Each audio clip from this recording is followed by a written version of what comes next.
sejahtera dalam Kristus untuk saudara-saudara sekalian. Nah, pada pagi hari ini kita akan membahas tema mengenai tradisi suci dalam perspektif Gereja Timur dan Gereja Barat. Sejarah, makna, dan relasinya dengan kitab suci. Pada presentasi ini saya akan mengupas nanti dari sudut pandang sejarah di Timur Tengah dan kira-kira bagaimana kesejajarannya dengan kebudayaan kita sendiri. Misalnya tentang tradisi di mana membaca kitab suci dengan dilantunkan. Apakah itu bisa disebut sebagai ngaji misalnya? Kata ngaji itu dari bahasa apa?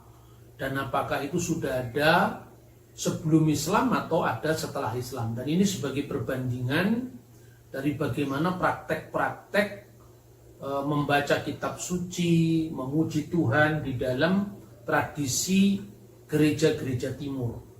Nah, saudara-saudara yang terkasih dalam Tuhan,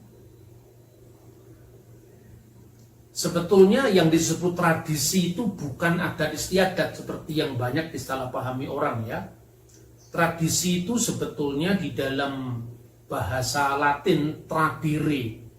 Tradire itu artinya berita yang diterus sampaikan tanpa putus dari para rasul, murid-muridnya para rasul, murid dari muridnya para rasul, bapak-bapak gereja mulai dari periode yang paling awal sampai konsili-konsili tanpa putus sampai gereja modern. Itu yang disebut tradisi suci. Nah, tradisi suci itu tidak sama dengan saya katakan tadi adat istiadat seperti yang sering disalahpahami. Di dalam bahasa Yunani digunakan kata paradosis. Artinya sama, berita yang diterus sampaikan tanpa putus dari sumber mula-mula, yaitu dari Kristus, 12 rasul, 70 rasul, bapak-bapak apostolik, muridnya para rasul, dan seterusnya.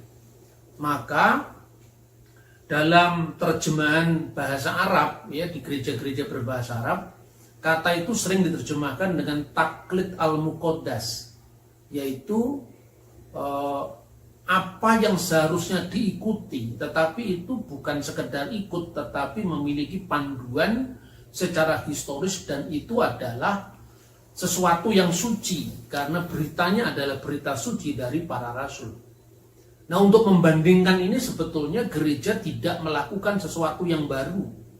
Karena sebetulnya selain teks tertulis dalam kitab suci dan ada tradisi lisan yang diterus sampaikan tanpa putus tadi, itu disebut baik itu di dalam sejarah Yahudi maupun sejarah Kristen.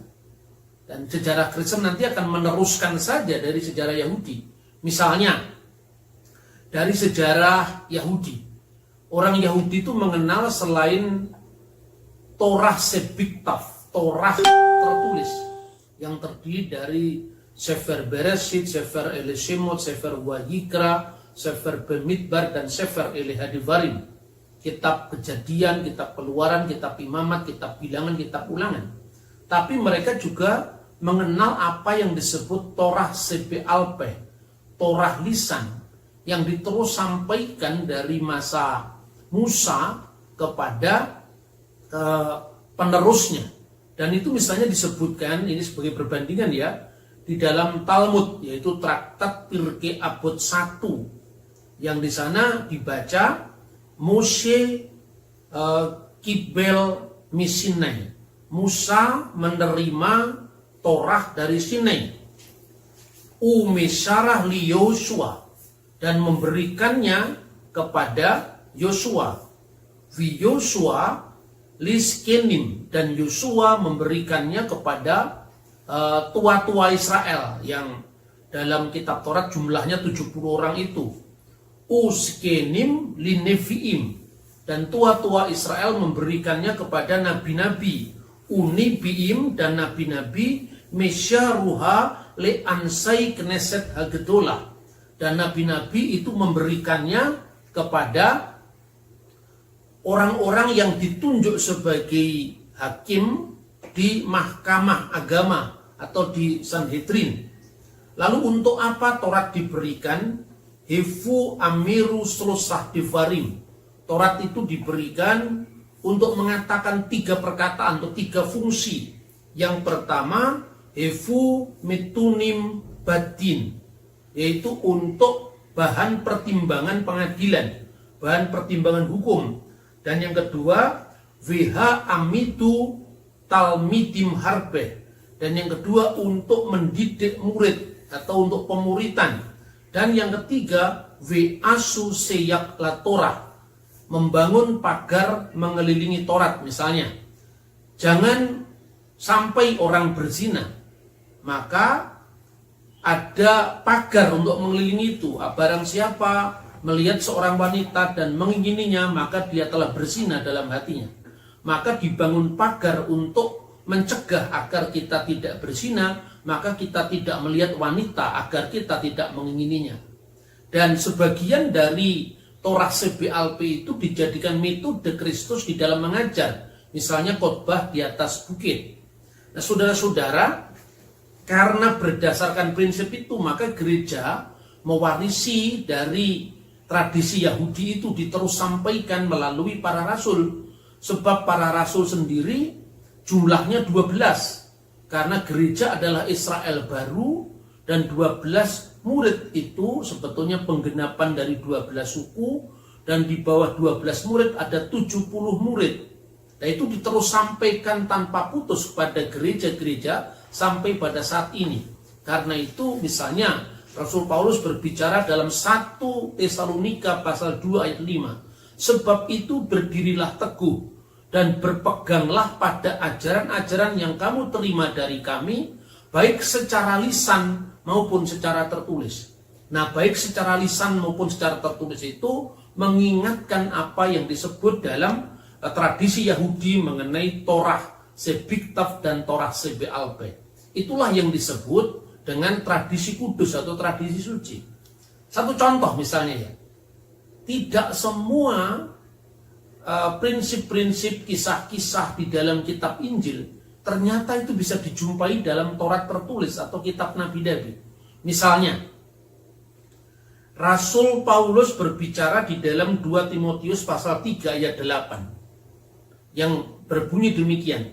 Sama seperti Yanes dan Yambres menentang Musa, demikian juga mereka menentang kebenaran. Akal mereka bobrok dan iman mereka tidak tahan uji. Pertanyaan kritis, dari mana Paulus mendapatkan nama Yanes dan Yambres? Karena di dalam kitab Taurat tidak ada, Taurat tertulis tidak ada. Misalnya, itu disebutkan di dalam Keluaran pasal 7 ayat 10 sampai 12. Musa dan Harun pergi menghadap Fir'aun, lalu mereka berbuat seperti yang diperintahkan Tuhan. Harun melemparkan tongkatnya di depan Fir'aun dan para pegawainya, maka tongkat itu menjadi ular. Kemudian Fir'aun memanggil orang-orang berilmu dan ahli-ahli sihir. Dan mereka pun ahli-ahli sihir Mesir itu membuat demikian juga dengan ilmu mantra mereka. Masing-masing mereka melemparkan tongkatnya dan tongkat-tongkat itu menjadi ular. Tetapi tongkat Harun menelan tongkat-tongkat mereka. Di sini ahli sihir Fir'aun tidak ada namanya. Tapi dari mana Paulus mendapatkan nama itu? Inilah yang disebut Torah CBLP, Torah lisan. Jadi kalau kita hanya membaca Torah tertulis, kita tidak tahu itu.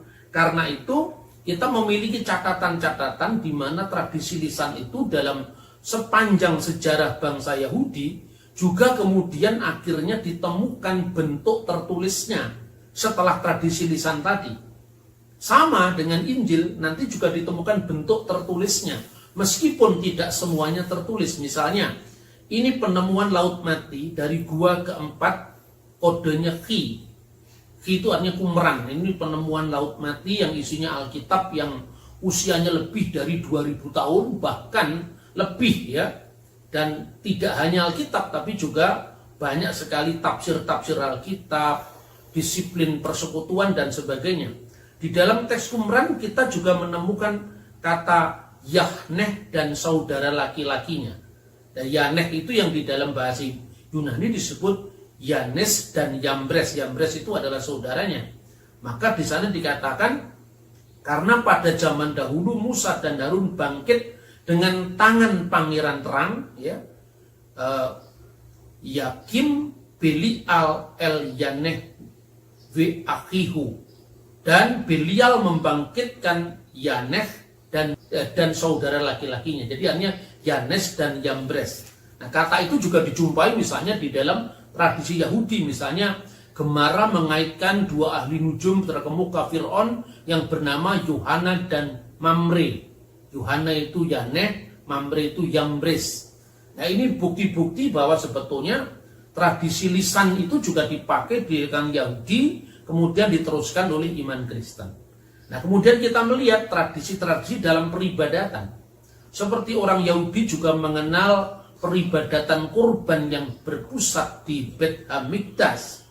Meskipun sekarang tradisi korban itu sudah hilang seiring dengan hancurnya Bait Suci Yerusalem sejak tahun 70 Masehi, tetapi catatan-catatan masih ada lengkap, ya, karena tradisi korban dalam Yahudi itu kemudian diganti menjadi tradisi doa, sehingga tidak ada penyembelian binatang-binatang korban misalnya.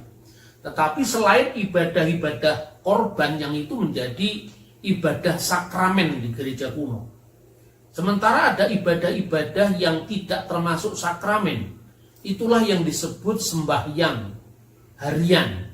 Nah, sembahyang harian itu orang Yahudi juga mengenal sehari 3 kali.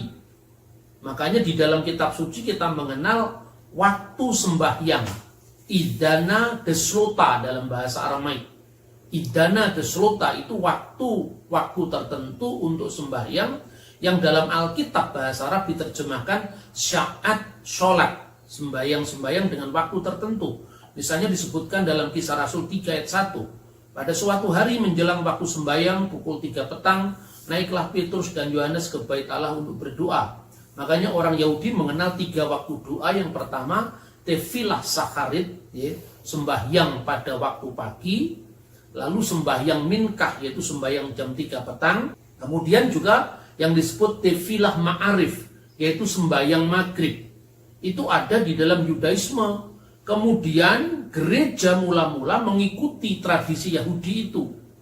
Tetapi seiring dengan tumbuhnya ibadat-ibadat yang lebih khusyuk di kebiara-biara, maka kemudian orang Kristen merenungkan jalan salib Kristus itu di dalam sembahyang yang dikenal dengan sholat 7 waktu.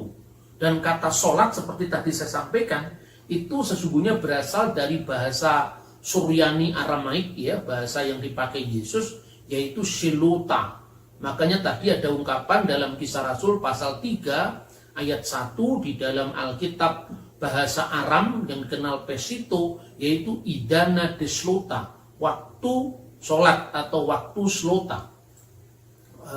Selota itu yang kemudian menjadi bahasa Arab sholat. Nah, kemudian gereja juga merenungkan dari Mazmur pasal 119 ayat 164. 7 kali dalam sehari aku memuji-muji engkau karena hukum-hukummu yang adil. Umat Kristen pertama kali kan muncul dalam rahim keyahudian. Dan gereja itu sejak semula memang menghadapi penganut-penganut yang berasal dari kalangan Yahudi yang dikenal dengan gereja di Yerusalem di bawah kepemimpinan Rasul Yakobus saudara Kristus, dan itu yang disebut dengan orang-orang Nasrani dalam Kisah Rasul pasal 24 ayat 5. Kemudian seiring dengan perjalanan Injil keluar tanah Israel, kemudian dalam Kisah Rasul pasal 11 ayat 26 mulai dikenal dengan istilah Kristianos atau Kristen. Itu merujuk kepada anggota-anggota jemaat pengikut Kristus yang berbahasa Yunani. Dan itu dikenal dengan orang-orang Kristen di Kisah Rasul pasal 11 ayat 26. Nah, gereja di Yerusalem itu mula-mula juga sepenuhnya mengikuti kebiasaan Yahudi, kebiasaan ibadah, cara membaca Taurat, cara menafsir kitab suci. Makanya disebutkan dalam Yakobus pasal 2 ayat 2, istilah untuk menyebut tempat ibadah Kristen masih sinagoge.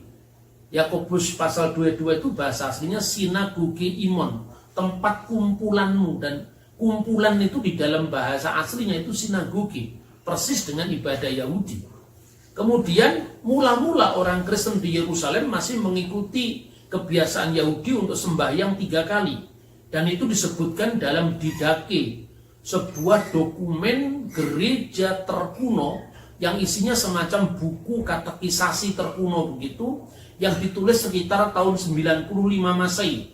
Jadi kemungkinan ketika Didache ditulis Rasul Yohanes masih hidup. Didache itu adalah sumber di luar kitab suci yang merupakan dokumen tertua tentang liturgi gereja. Dan itu dikatakan hendaknya engkau membaca doa Bapa kami dalam ibadahmu 3 kali dalam sehari. Sementara umat Kristen yang di luar Yerusalem, yaitu jemaat Antioquia, mereka mulai mengembangkan persekutuan dengan bangsa-bangsa Goyim, bangsa-bangsa bukan Yahudi. Dan itu mula-mula memang terjadi gap ya, sehingga Kisah Para Rasul pasal 15 ayat 20 sampai 29 itu kemudian memberikan solusi bahwa orang-orang Kristen yang berlatar belakang Yahudi berlaku atas mereka hukum Musa, misfot Mose, sementara orang-orang Kristen yang berlatar belakang bukan Yahudi, mereka berlaku hukum Nuh, misfot Noah, misfot bene Noah. Antara lain tidak berlaku bagi mereka misalnya Imamat pasal 11 tentang kasrut, hukum tentang makanan yang tahir dan tidak tahir, itu tidak berlaku bagi orang-orang yang bukan berlatar belakang Yahudi. Juga tidak ada kewajiban sunat bagi orang Kristen yang tidak berlatar belakang Yahudi. Tapi dua jemaat itu hidup berdampingan dan saling menghormati sehingga perpecahan gereja bisa dihindari. Makanya mulai direnungkan 7 waktu sembahyang itu berasal dari jam-jam sengsara Kristus.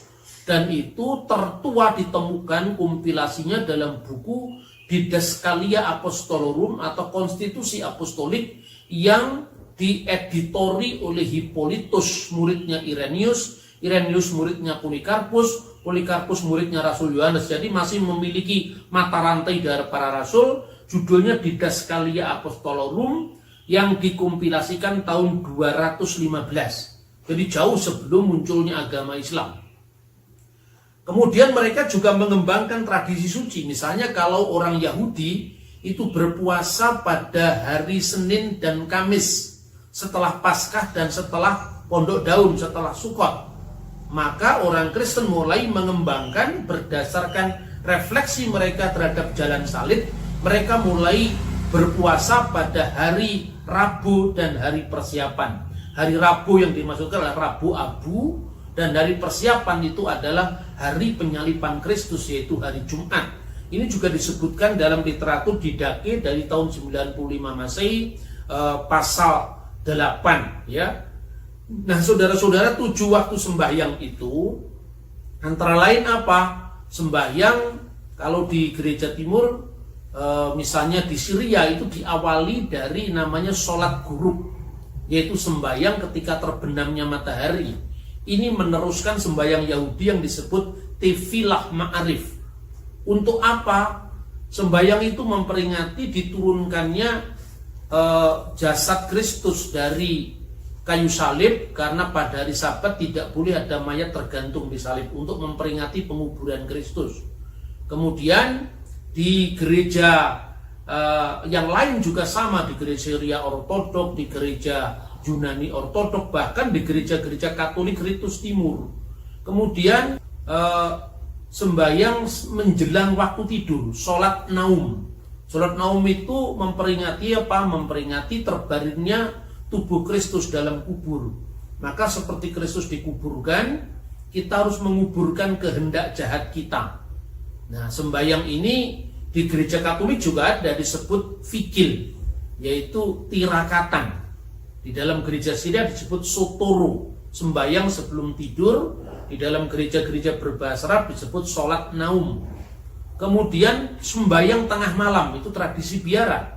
Karena Kristus itu akan datang di tengah malam seperti pencuri. Makanya hendaklah kamu berjaga-jaga. Itu di gereja-gereja berbahasa Arab disebut sholat nisful lail, sembahyang tengah malam. Kemudian baru yang disebut sembahyang bangun tidur, sholat bakir di gereja Koptik. Di gereja Syria disebut sebagai sholat jam pertama, sholat sa'atil awal. Sholat jam pertama itu kira-kira antara jam 5 sampai jam 6 pagi menurut waktu kita. Memperingati apa? Memperingati kebangkitan Kristus, yaitu pagi-pagi benar hari pertama minggu itu. Dan sebetulnya dahulunya ini meneruskan tefilah saharit, sembahyang pagi, yang disebutkan dalam Mazmur pasal 5 ayat 4 sampai dengan ayat 7. Kemudian sembahyang jam ketiga, sholat sa'atit talata. Sembahyang jam ketiga ini memperingati apa? Memperingati turunnya Roh Kudus. Karena Roh Kudus dalam Kisah Rasul pasal 2 ayat 15, kira-kira pukul 9 pagi itu Roh Kudus diturunkan dan para rasul dituduh mabuk anggur, tapi dijawab mereka tidak sedang mabuk anggur karena waktunya itu adalah jam, kira-kira kalau waktu kita jam ketiga itu adalah pukul 9 pagi. Kemudian sembahyang tengah hari. Sembahyang tengah hari itu di dalam Mazmur disebut Shohorayim, yang kemudian menjadi bahasa Arab Islam duhur. Itu kalau di gereja kuno disebut sebagai sembahyang jam ke-6. Sembahyang jam ke-6 itu memperingati apa? Memperingati Kristus yang mulai disalibkan dan ungkapan turun ke dalam kerajaan maut dalam pengakuan iman itu dalam bahasa Latin descendit ad inferna, itu pengertiannya adalah penderitaannya di kayu salib yang dimulai pada jam ke-6. Di gereja Katolik disebut sebagai hora sekta, jam ke-6. Kemudian sembahyang jam 3 petang, tadi yang kita sebut di dalam Kisah Rasul pasal 3 ayat 1, itu memperingati Kristus yang menyerahkan nyawanya, yaitu pada pukul 3 petang. Nah, ke dalam tanganmu kuserahkan nyawaku, yang disebut dalam kitab Injil baik Matius, Markus, itu yang diperingati dengan sembahyang jam 3 petang. Nah, ini urutan-urutan 7 waktu sembahyang. Tapi berbeda dengan Islam, saudara-saudara. Kata sholat itu dalam pengertian Kristen tidak hanya berarti sembahyang liturgis, tapi doa sehari-hari pun juga kadang-kadang disebut sholat. Misalnya sholat robaniyah, artinya doa Bapa kami misalnya. Kemudian saudara-saudara, ini saya memberikan contoh-contoh ya. Ini adalah contoh sholat subuh ya di dalam gereja ortodoks Syria lewat buku yang diterjemahkan dalam bahasa Arab, judulnya At-Tuhfatur Ruqyah fi Sholati Fardiyah, pahala-pahala rohani pada sholat fardu. Tapi ingat, kata fardu di sini beda dengan Islam. Di Islam fardu ain, fardu kifayah, tidak seperti itu. Kata fardu dalam gereja ortodoks Syria dimaknai sebagai the canonical prayer, artinya sembahyang-sembahyang yang dikanonkan dengan waktu-waktu tertentu yang memperingati, yaitu jam-jam sengsara Kristus. Dan ini panduan sembahyang setiap waktu yang diawali dari sembahyang waktu subuh ya. Itu antara lain dari gereja ortodoks Koptik. Jadi semua gereja timur mengenal ini. Diawali dari Bismillah walibni warahil kudus al-ilahu wakid amin. Demi nama Bapa dan Putra dan Roh Kudus Allah yang Maha Esa, amin. Kyrie eleison, Kyrie eleison, Kyrie eleison, ya Burham, ya Roburham, ya Roburham. Tuhan kasihanilah, Tuhan kasihanilah, Tuhan kasihanilah. Ya Rob barik amin, ya Tuhan berkatilah. Lalu al-masdu lil ab walibni warahil kudus al-ana wa kulu awan wa ila dahri tuhur amin. Segala kemuliaan bagi Bapa dan Putra dan Roh Kudus sekarang dan senantiasa serta sepanjang segala abad amin. Lalu mulai dibaca Allahumma aj'alna mustahakin anakula bisyukur. Jadi ya Allah, layakkanlah kami berdoa dengan ucapan syukur. Abana ladzi fis samawati yataqaddas ismuka liya'ti malakutuk litakun masyiatuk kama fis sama'i kadzalika 'alal arqub sanaka fafana atinal yaum baghfir lana dunubana kama naghfiru nahnu ayatan lil mutnibina ilaina wa la tukilna fit tajribah lakin najina minasyirin bil masih ya suara bina li analakal mulka wal quwata wal masda ila abad. Ini doa Bapa kami dan seterusnya.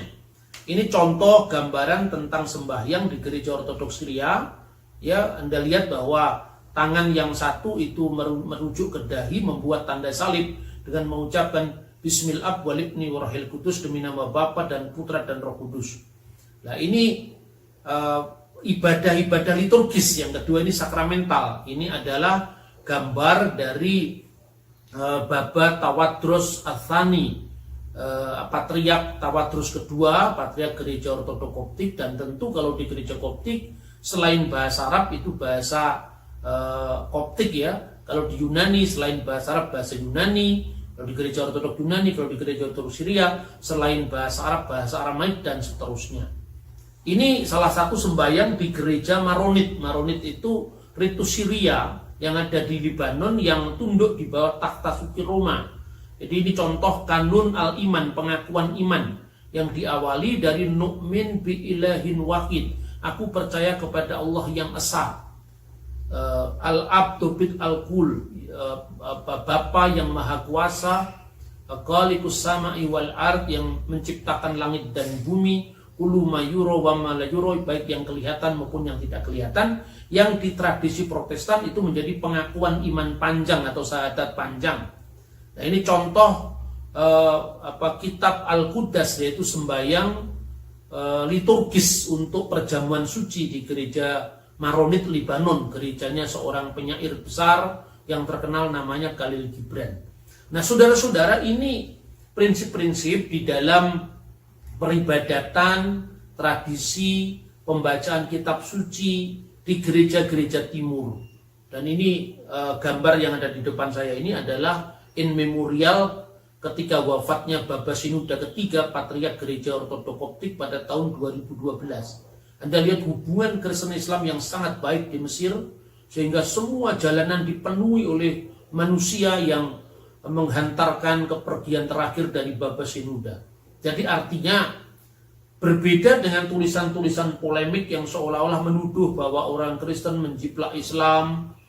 Itu tidak betul, karena jauh sebelum Islam, kekristenan memiliki tradisi yang jauh lebih tua. Dan bahasa Arab juga sudah dipakai di lingkungan kemah-kemah orang Bedouin yang sudah mengikuti Kristus. Antara lain disebutkan dalam tulisan-tulisan yang sejaman menceritakan dengan Patriark Abu Sidra kedua di gereja ortodoks Syria. Yang terakhir, saudara-saudara, saya ingin kemudian mengkontekstualisasikan dalam budaya kita Indonesia.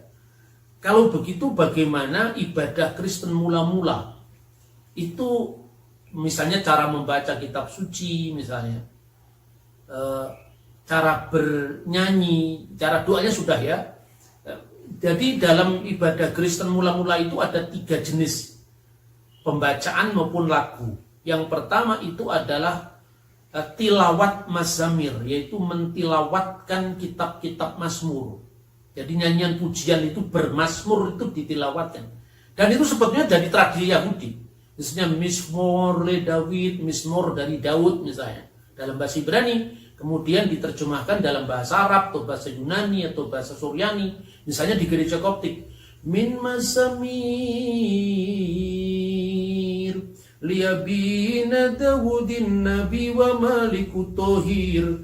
Barokatuhu alaina amin. Haleluya. Itu awal dari Mazmur dibaca yang dikenal dengan tilawat. Yang kedua itu adalah mulahan atau mulahanat. Mulahanat itu dikaitkan dengan melakukan atau membaca Injil. Makanya disebut al-mulahanat al-anajil. Membaca keempat Injil. Itu juga dilantunkan, tapi pelantunannya mungkin iramanya lebih cepat ya. Ini misalnya saya tunjukkan, ini adalah Alkitab ya, di dalam bahasa Arab. Ini Alkitab dalam bahasa Arab. Itu cara membacanya lebih cepat daripada misalnya membaca Mazmur misalnya. Kana insanun mursalun minallahi ismuhu Yuhanna hadza ja'a lisahadati liyashhada linur almastu lillahi daiman. Misalnya itu kalau membaca Injil. Dan yang ketiga itu yang disebut dengan taranim ruhaniyah. Taranim ruhaniyah itulah yang dilestarikan oleh gereja-gereja Protestan, gereja-gereja modern, itu nyanyian rohani. Dan nyanyian rohani itu bebas kita melakukan menurut irama kita ya. Misalnya lagu-lagu Natal, ini kan menjelang Natal misalnya ya. Itu misalnya lagu Hai Mari Berhimpun, Haluma bina mas'aral mu'minin ila baitlahim nasir munsidin hunaka laka sayyidil alamin linasjud bihublahu linasjud bihublahu linasjud bihublahu abidin. Ini misalnya, kalau ini barat dan timur, kebanyakan ini lagu-lagu barat yang kemudian juga dicontoh, misalnya lagu Malam Kudus, itu tradisi barat. Di gereja timur tidak ada, tetapi seiring dengan pertemuan gereja timur dan barat, maka lagu-lagu rohani itu bersama-sama dinyanyikan. Nah sebetulnya itulah yang di Indonesia disebut ngaji. Ngaji itu sesungguhnya bukan bahasa Arab, saudara. Itu adalah bahasa Jawa kuno. Jadi ketika Islam masuk ke Indonesia, orang Hindu sudah ngaji. Saya bisa memberikan contoh ya.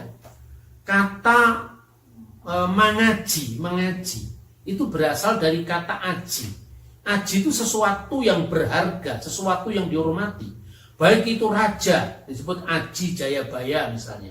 Raja yang terhormat, yaitu Jayabaya. Tetapi juga aji itu berarti kitab-kitab yang disucikan. Makanya misalnya catatan tertua menurut sepengetahuan saya, itu buku yang terbit kira-kira pada abad 10 Masehi ini. Yaitu buku Buddhis yang berjudul Sangyuang Kamahayanikan. Itu abad ke-10 Masehi. Di dalam ini buku yang diterbitkan sudah oleh Pusat Kajian Universitas Udayana.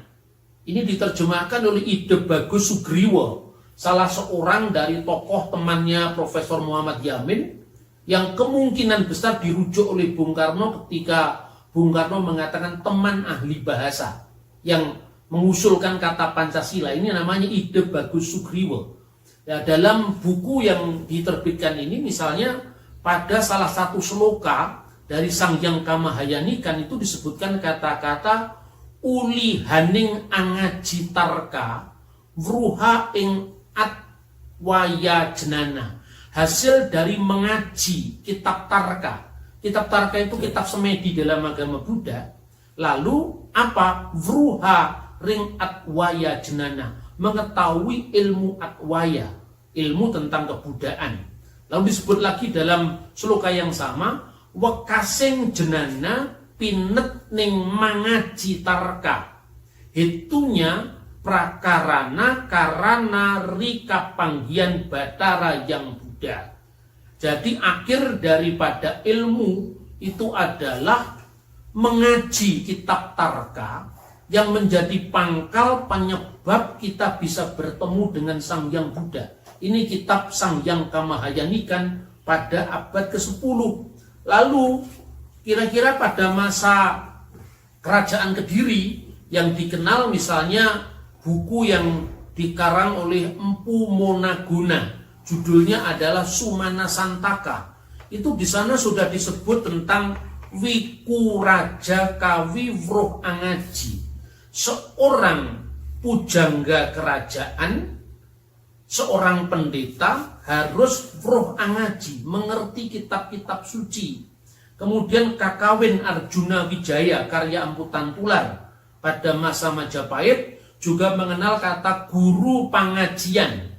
Jadi ngaji itu bukan istilah Islam, itu istilah yang diambil alih oleh Islam karena dakwahnya Wali Songo dari kitab-kitab Hindu yang dulunya biasanya di setiap mandala itu tempat seperti asrama orang belajar siwa Buddha, itu dikenal yang disebut pengajian. Makanya di dalam buku satunya lagi, judulnya adalah Tantu Panggelaran. Ini juga masa akhir Majapahit. Di sana disebutkan ada 3 model pengajian. Yang pertama adalah mengaji 3 rahasia. Mengajikan 3 rahasia ilmu siwa Buddha. Lalu mengaji 3 lana, mengaji 3 perjalanan suci. Lana itu ke lana. Lalu yang terakhir mengaji 3 tepat. Tepat itu kebenaran yang tepat, artinya 3 jalan kebenaran. Jadi inilah yang kemudian dikontekstualisasikan oleh Islam. Jadi sebetulnya kalau saya selalu menyebut kajian-kajian ISCS sebagai pengajian Injil, itu sesungguhnya saya hanya menegaskan diri bahwa kekristenan Nusantara itu adalah bagian dari sejarah perjalanan bangsa yang mulai dari zaman Sang Hyang Kamahayanikan, Empu Monaguna, kemudian Kakawin Arjuna Wijaya Angkutan Tular, sampai kitab Tantu Panggelaran. Tuhan memberkati kita. Shalom Alaikum Bismillahirrahmanirrahim.